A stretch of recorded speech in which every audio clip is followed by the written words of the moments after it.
Class 9th student, हम बात करते हैं सर्कुलर मोशन की।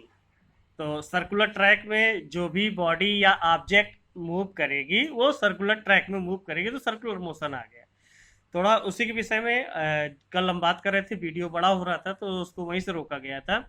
Suppose the number of side of polygon becomes infinity, then the track would take the shape of circle, and in order to remain on the track the man would change direction infinite times, that is continuously.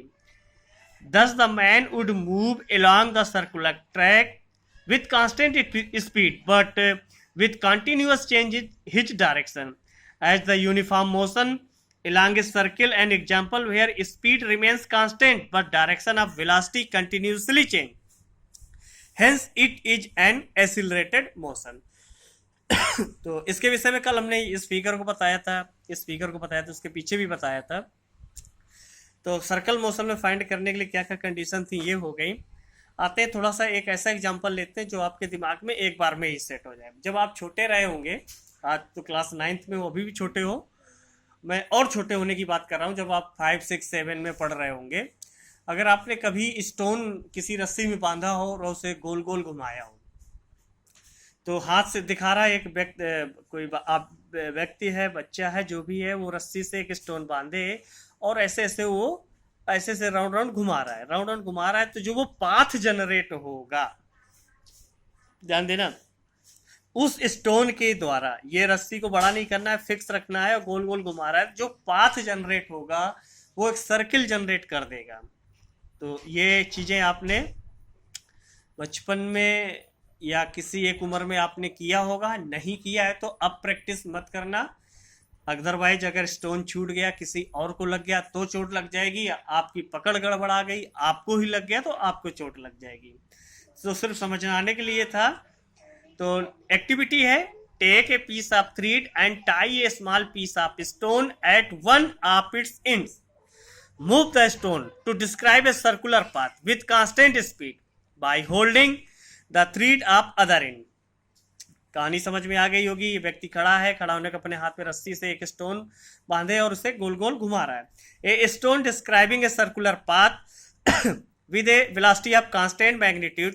Now let the stone go by releasing the thread. अगर आपने, मान लेते हैं इसी पे, अगर यहीं पर आपने हाथ से स्टोन को छोड़ दिया तो वो अगर ऐसे जा रहा था तो ऐसे बाहर गिर जाएगा। Can you tell the direction in which the stone moves after it is release? हाँ, उसके टेंजेंट की डायरेक्शन में भाग जाएगा।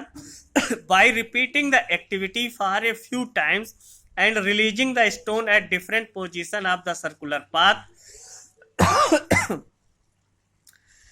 check whether the direction in which the stone moves remain the same or not. Conclusion: when we rotate a small stone with the help of thread and release it, moves tangent to the circular path. तो अगर मान लेते हैं stone घुमाते घुमाते यहाँ पर पहुंच गया है, फिर आप अपने हाथ को छोड़ देते हैं, हाथ से इसको छोड़ देते हैं तो इधर भाग जाएगा। यहाँ पर करते हैं तो ऐसे भाग जाएगा, तो हर पोजीशन पे आ जाएगा, उसके टेंजेंट की तरफ भागने की कोशिश करेगा। एक क्वेश्चन लेते हैं।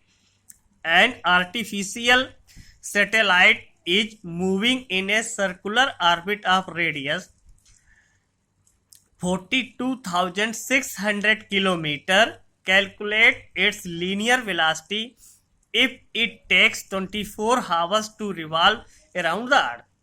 तो ठीक है, रेडियस गिवन है, मतलब आर गिवन है 42,600 kilometre.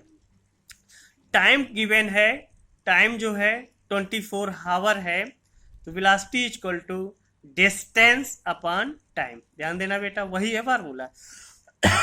Velocity is equal to distance upon time.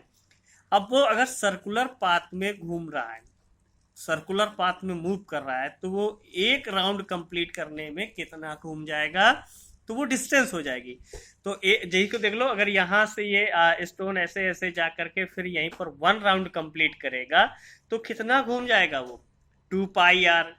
Time T given है, तो v is equal to 2 pi R upon T. 2 pi की वैल्यू होती है, 3.14, आर गिवन था 42 11,600 टाइम गिवन है 24, तो वेलोसिटी आ जाएगी, इसको काट पीट देंगे सबको, तो 11,147 किलोमीटर पर हावर। किलोमीटर पर हावर क्यों? क्योंकि किलोमीटर ये था, हावर ये था, यहाँ किलोमीटर, यहाँ हावर, तो यूनिट वेलोसिटी की आ जाती किलोमीटर पर हावर।